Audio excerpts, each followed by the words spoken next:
ఇది రామ భక్త హనుమయ్య సన్నిధి కొలిచే భక్తులకెల్లా ఇదియే పెన్నిది రామ భక్త హనుమయ్య సన్నిధి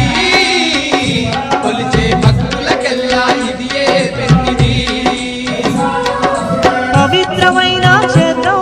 ఆ పవన కుమారుని నిలయం పవిత్రమైన క్షేత్రం ఆ పవన కుమారుని నిలయం అవనిలో పుణ్యధామం శ్రీ ఆంజనేయుని ఆలయం అవనిలో పుణ్యధామం శ్రీ ఆంజనేయుని ఆలయం ఇది దీన జనులను ఆదరించే క్షేత్రం దివ్య సుందరుడైన మారుతి మందిరం రామ భక్త హనుమయ్య సన్నిధి